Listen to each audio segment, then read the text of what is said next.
Stuff wasn't going great, and if we can keep putting these together, that's so cool to race with Tyler and Chase. Yeah, I mean that's everything I've ever wanted, and my crew chief Phil Surgeon, people don't know how good he is.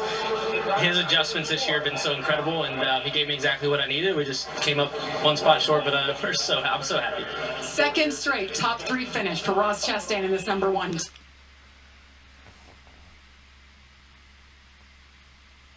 Third last week for Chastain, second in a runner-up this week, his best career finish in the NASCAR Cup Series.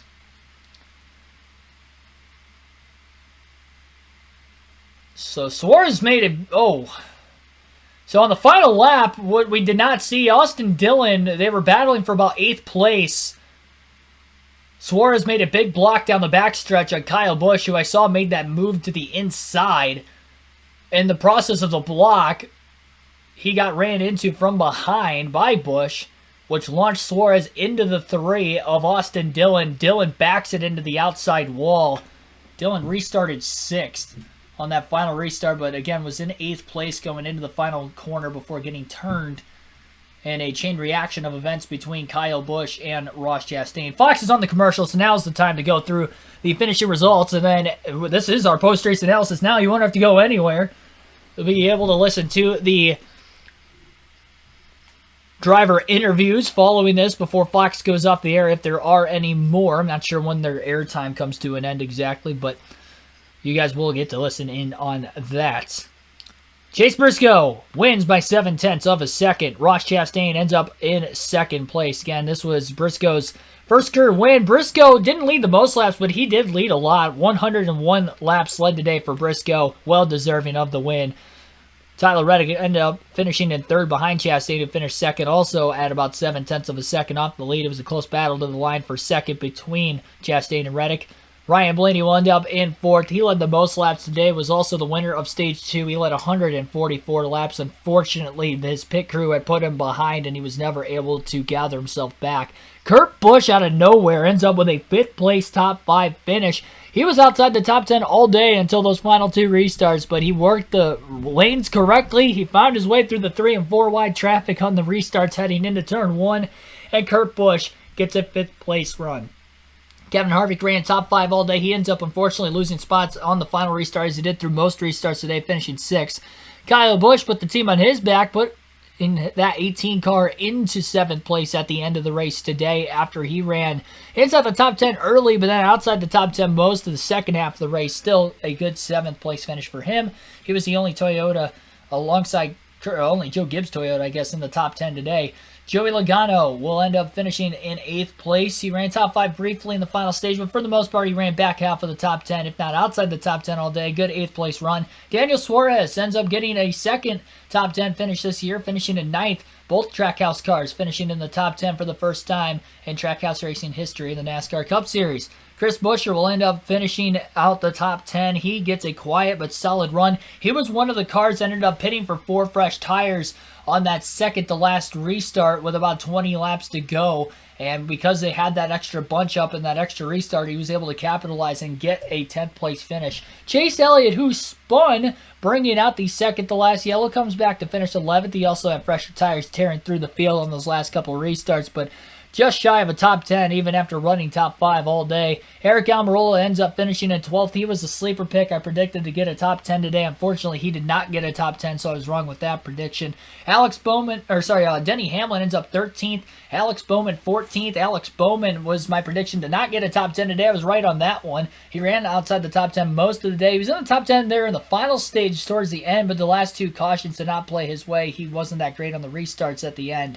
Ty Dillon with a 15th place run. Good for that Petty GMS team. Cole Custer ends up 16th. Justin Haley 17th after being a lap down multiple times. Got a couple of free passes, worked his way up there. Mentioned Byron got in the wall off the exit of turn 2 on that final lap.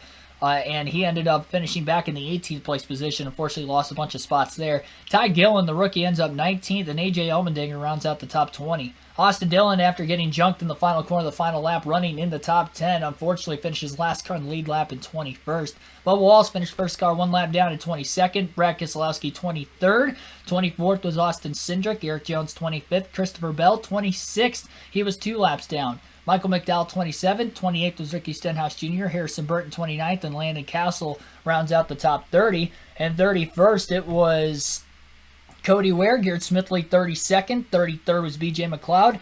And then the drivers who DNF today, finishing 34th through 36th, was Kyle Larson. He had a engine issue that dropped him out of the race, finishing 34th. Mark Jerks Jr. crashed off turn 2, finishing 35th. And Cordy LaJoy crashed early in stage 1. Had that right front tire come off his car. He finished dead last in 36th.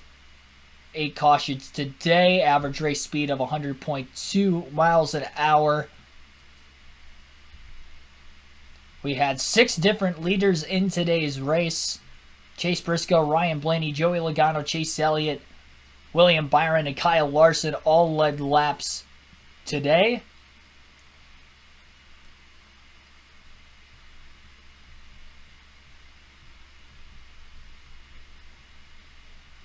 $15 lead changes total as I counted here at the end. So 15 total lead changes in today's 312 lap, 500 kilometer race. Regan Smith standing next to Tyler Reddick. Our next driver interview. I find the controller. Long and all day long, just a little bit short at the end there. Looked like maybe on the restarts, just not quite as good as Chase. Oh, I thought we got a really good launch considering all things. Being right there with him going into 1, but I knew about how deep I could drive it in turn 1 all day. I thought I got pretty good heat in the tires, and I still overstepped it. I couldn't have driven any deeper than I did, and I thought I was still going to get up in the fence. Chase was able to just drive it off in there, kind of like dirt racing, and clear high and take the lead. So it was a lot of fun. It was great to claw back from hiccup we had earlier in the race. Everyone on this Guaranteed Rate Chevrolet did a really, really good job all day. We had one little miscue that took us from 2nd to 12th, but my pit crew did an amazing job. They got us right back out of that hole, and we had one good restart there at the end to put ourselves in position. So it was a fun day. It was a nice day, a nice way to recover. Nice to recover from a mistake that late in the race, and still be battling for the win there at the end. So all in all, great day. We'll see what else we can learn from this and get ready for what lies ahead. Thanks, Tyler. Yeah, I didn't even really recognize that in the finishing results, but down in the chat I see that Billy Kramer had stated that the Hendrick cars didn't finish well. There were 0 Hendrick cars that finished in the top 10 today, despite the fact that all 4 of them were in the top 10 at one point in the final stage. Byron hit the wall off turn 2 on the final lap, fell back to 18th. Kyle Larson had an engine issue, dropped him out of the race while he was running in the top 10. Chase Elliott was in the top 5 and then ended up spinning while he was in 6th place late in the race. Came back to finish 11th, but still not a top 10. And then Alex Bowman, who ran outside the top 10 most of the day, was there late in the final stage at least, but did not get a good last restart, finished 14th.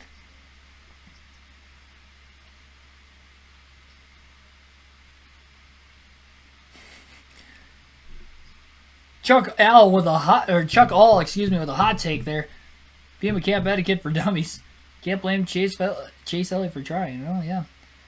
I mean, you can't blame him for trying, but at the same time, to have that spin late in the race like that while running 6th, that's just trying a little too hard.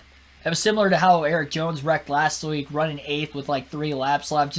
Sometimes you just got to take the top 10 finish and take the consistency, especially for Chase Elliott's sake. He hasn't won a stage yet this year. He hasn't won a race, so he's got no playoff points so far through the first 4 races to fall back on for when the playoffs come back. Finishes like that could cost him in the regular season point standings. Every point is going to matter throughout the course of the season, even under the playoff format. Yeah, I mean, it was a good race. Chase Briscoe, the 200 different winner in NASCAR Cup Series history. Pretty interesting. It was a good race. I think it was an average to good race.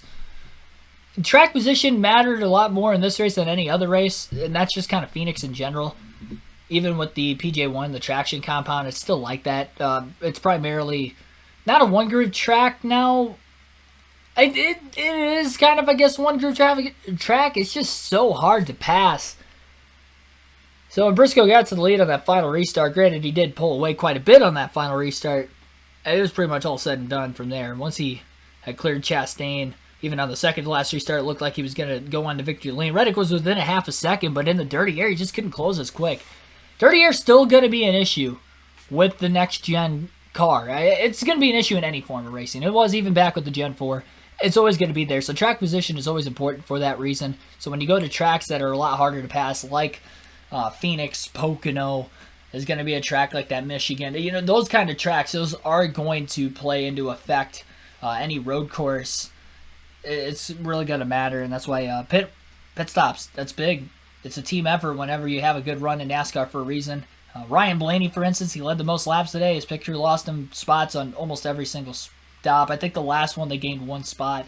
I think that was the only stop that he either maintained or fell behind. I don't think he went in as the leader. He came out as the leader at all on pit road today.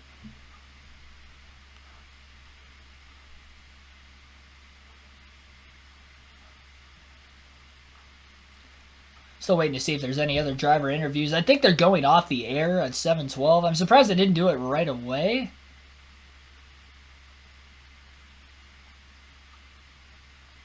But congrats to Chase Briscoe winning. Anybody down watching this? We still have over 100 people watching the post-race. Thank you for tuning in. Hit the like button if you haven't already. Subscribe for more daily NASCAR content. 111 likes on the stream right now. I think we got up to 1.6 subscribers today. Very close. We're 7 shy of 1.6 thousand subscribers. Definitely subscribe if you have not already. Peteski78 says Hamlin stinks. Hamlin was not good today. Comment down in the chat below whether you were able to watch the race or not, what thoughts you want from me as far as maybe driver throughout the... Well, I guess one thing we do have to do, we have to go through my predictions as we do every post-race video, and then we got to go through the fantasy. So I guess we'll do that right now.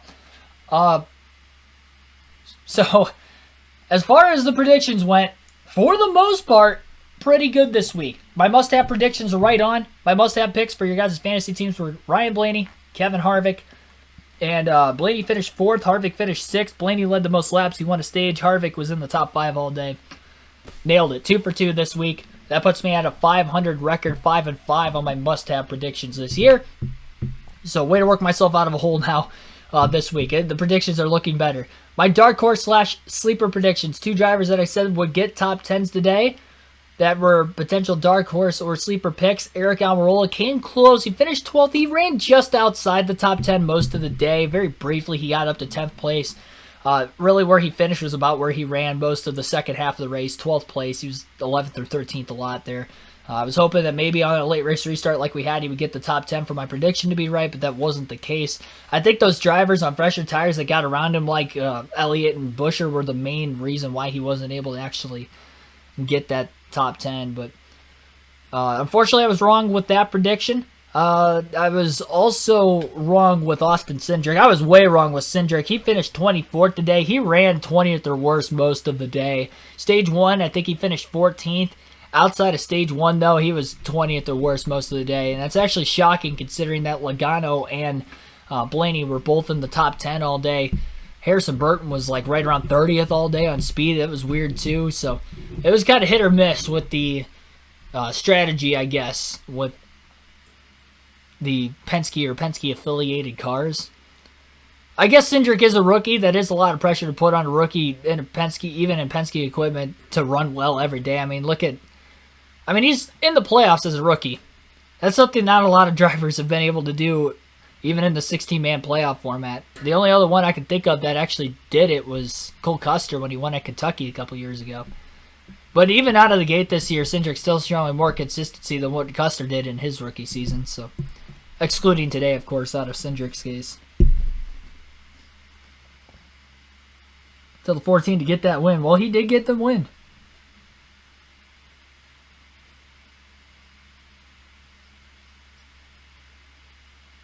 Yeah, he can do that. Oh, it looks like The Simpsons is on Fox right now, so we'll turn that off.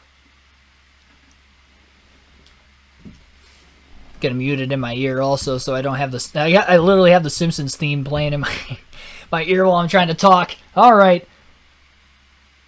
And then the final prediction that I had in the pre-race predictions was Alex Bowman did not get a top 10 finish today. He was the only prediction on my don't have list, and I did get it right. He did finish 14th, and he ran outside the top 10 most of the day. He had a shot there late, but those late cautions kind of hurt him. He didn't get great restarts. He was battling for 8th at one point there towards the end as well. So, any online racing coming? I don't have iRacing or anything like that, so no on that aspect. Our next NASCAR video game race will be tomorrow night on the channel, 6 p.m. Eastern Standard Time on that one, and it will be NASCAR 21 Ignition. It'll be our 12th race of the season on that side of things. I believe, if I'm thinking correctly, it will be Dover, if I remember right.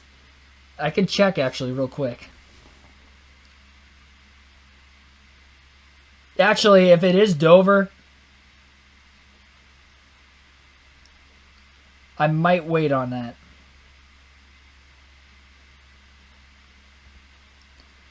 Because Dover's supposed to be a 50% race, so I'm probably going to save that for a work night.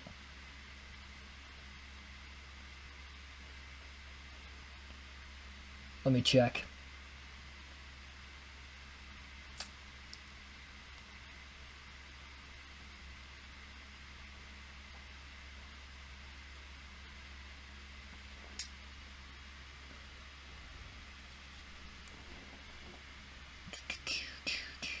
Now I got the theme. I still have the Simpsons theme song stuck in my head, even though it's not playing anymore.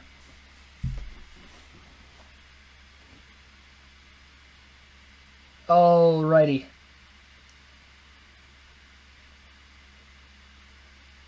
Darlington, sorry. Okay, so we will have it tomorrow. So tomorrow night's live stream will be NASCAR 21 Ignition. It will be at Darlington for the Goodyear 400. So our Darlington throwback race will be tomorrow on the channel for the next full race live stream with a realistic commentary. So that will be on tap tomorrow. Can't wait for that one.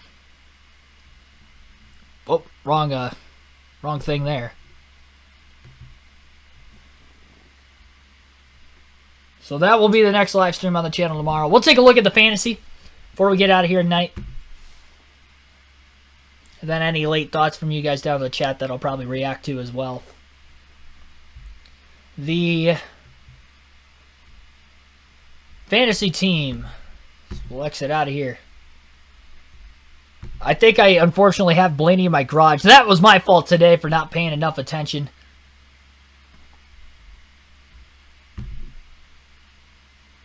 I'm going to be upset if Blaney's in here. Yep. Oh my gosh.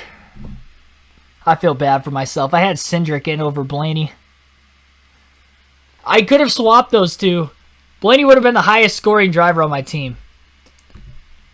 I can't believe I did that. That's my fault this week. I wasn't even at the track. Usually when I'm at the track, I'll blame it on the track internet because that's usually why I can't get in. With this, I could have gotten in. I just didn't do it. I did it during the live commentary last week, but I didn't do it this week.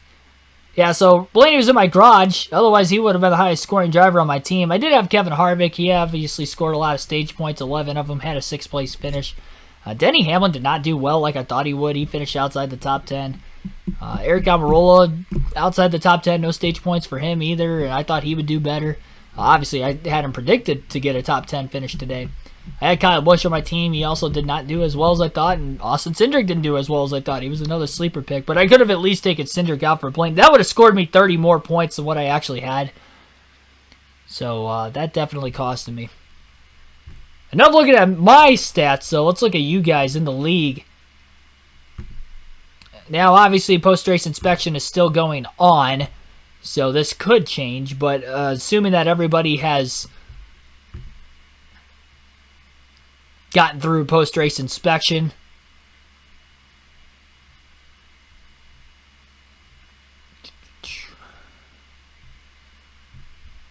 let's take a look. I believe this is this week at Phoenix.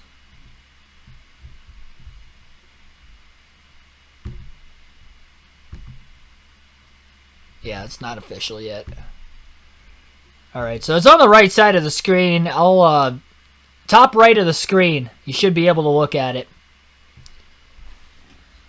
So on the top right of the screen, you'll see the fantasy. Again, you can join. It is free to join. There's 95 of you watching right now. Free to join.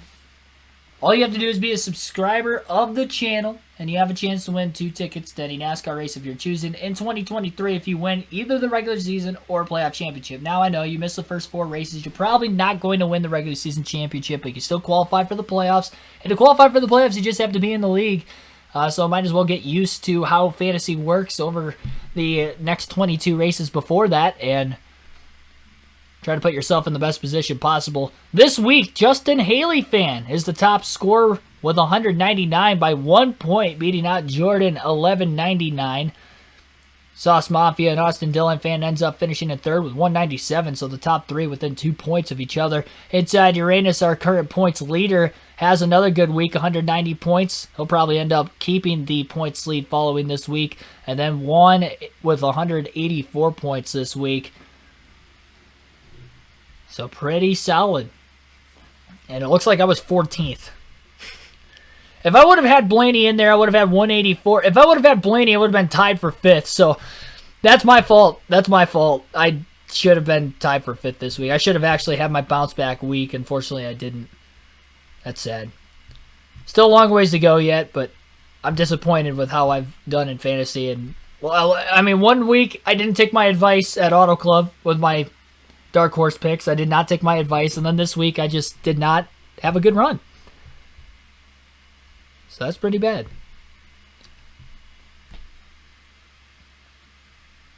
Who is leading in the league? Inside Uranus. It's not going to update the overall league standings. This was coming into the week. Coming into the week, Inside Uranus has 613 points scored. Pretty decent sized lead over the Plow V3 with 538 coming into the week. The Plow V3 was not in the top 5 this week, so he's going to lose some ground. Inside Uranus was 4th this week, so he'll grow on to that lead. I'm probably going to drop back, sitting in 12th. We currently have 16 people in the league that have played at least 1 week out of the year so far.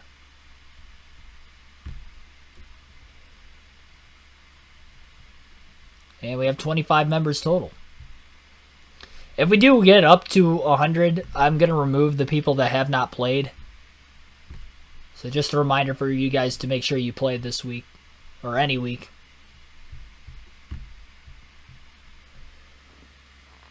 But that's when we get to that point. Hopefully we do get to that point.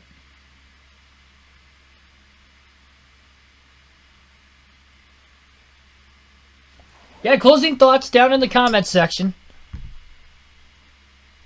That's YouTube. Closing thoughts in the comments section. Anything you want me to quickly react to that we have not gone over yet in the post-race. Aiden Roland, welcome to the stream there. Also, Tom Brady coming out. I just saw that. He's pulling a Brett Favre. I mean, this is literally a Brett Favre move.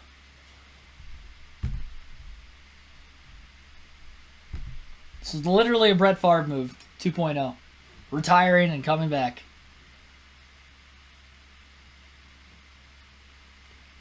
I don't know if he's probably got to reconstruct his contract with Tampa because I don't think he's signed on with them right now.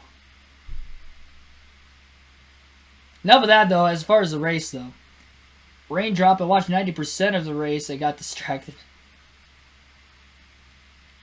Scrolling back.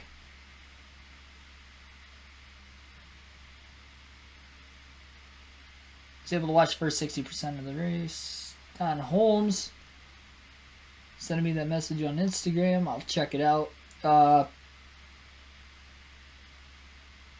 WGF kind of BS is this? I don't know if that's in a reaction to Chase Briscoe winning. Or the post-race. It might be the post-race. Who knows? Live commentary's over. The race is over. Fox isn't even on the air anymore with the race. So I can't show you anything. Even if I wanted to. Because they're not even on the air. I couldn't show you it anyway because of copyright reasons.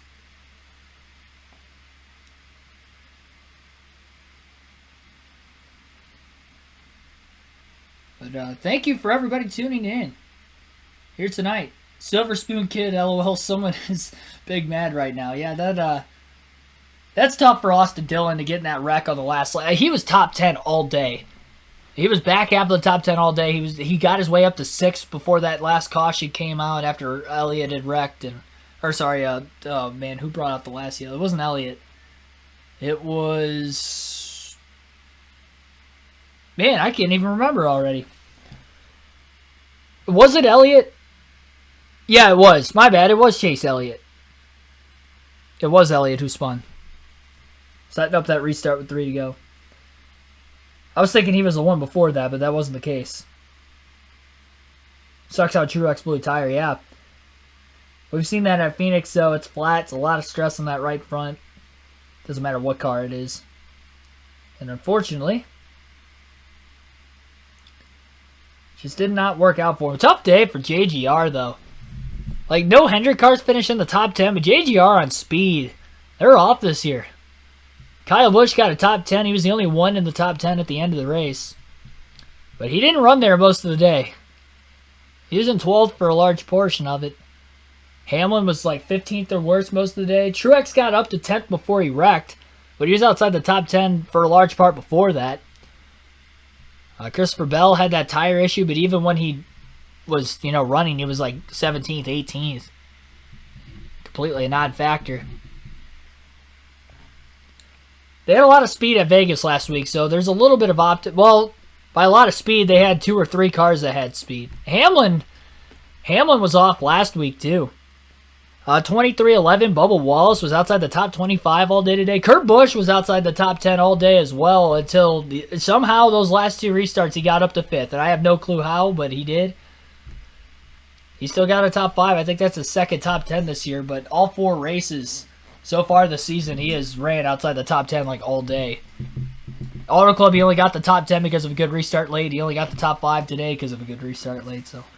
At least he's getting points. I mean, that's a good thing. He's not getting any stage points. But he's getting race finishing points, which are points nonetheless if he's going to want to get into the playoffs this year. Especially when you look at guys who didn't win last year, who have already won this year. Briscoe, Cindric, because he's a rookie, obviously. But those guys weren't in the playoffs last year, and they've already taken up 2 spots this year.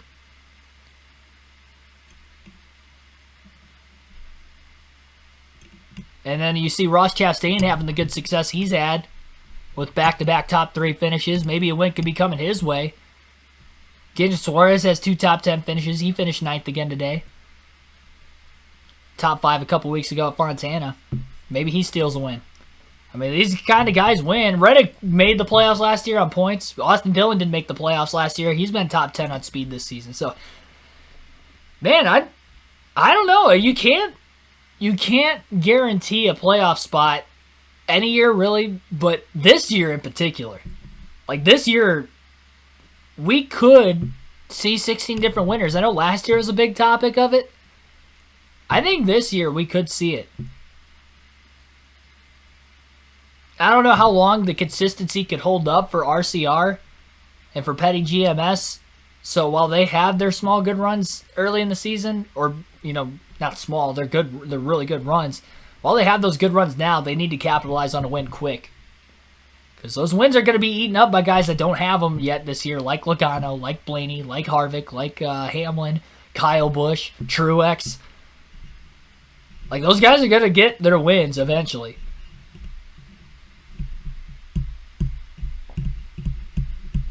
Looking forward to Atlanta. I am too. I'll be at Atlanta in person, so again, no live commentary next week. Next live commentary will be at COTA. The following week, I'll be at Atlanta, but we'll have the race highlight video and then predictions post-race as usual for the race weekend. Good day for Stuart Haas. Make Tony sleep better. Yep, 14's in. Harvick showed great speed today. Harvick's now got 3 top 10s in the first 4 races. Almarola's got 3 top 10s in the first 4 races. He's finished top 12 in all 4. Because he had a 12th place finish today. So Stuart Haas Racing already a lot better this year than what they were last year. Custer's lagging behind still. He was better the first couple races this year. Today he was not. His teammates were top 12 all day, and Custer was like outside the top 20 most of the day. So that's a little concerning, and considering how bad he was last year too, finishing 28th in points. Custer could be on the chopping block at the end of the year. I don't know who you would. You would replace him with You could replace him with Ryan well, no, because Almarola's leaving this year. So if Almarola's leaving, Priest is going to take either the 41 or... Almarola retiring at the end of the year might save Cole Custer another season. Might. That would be the only way he stays with SHR. Good commentary, bro. Thank you. Yeah, definitely, again, like and subscribe for everybody. I say it a lot. I only say it a lot, really, during these live commentary streams. I say it a couple times throughout any other stream we do during the week, but these ones, we obviously attract more viewership, so I try to get that. I think going into this week, like over 60% of people that have watched this channel in the last 30 days are not subscribed, so definitely subscribe to the channel. You're watching, and I appreciate that, but subscribing goes an even longer way as well. All in the end to hopefully get into the booth down the road for real NASCAR races. We hit our goal for likes, 116 today. Not quite as many as last week. We didn't get as many viewers either. I think we got up into the 360s at one point. We had over 400 last week, but still a big day nonetheless. So I greatly appreciate all you guys coming out and enjoying the race, listening to my commentary, enjoying the commentary, of course. And I will see you guys. Tomorrow night will be the next live stream, 6 p.m. Eastern Standard Time, NASCAR 21 Ignition, our throwback race at Darlington on our final season of NASCAR 21 Ignition there. And we'll see if we can get my man Ryan Blaney into victory lane tomorrow because he was unable to do so today. I will see you guys then. Thank you for watching.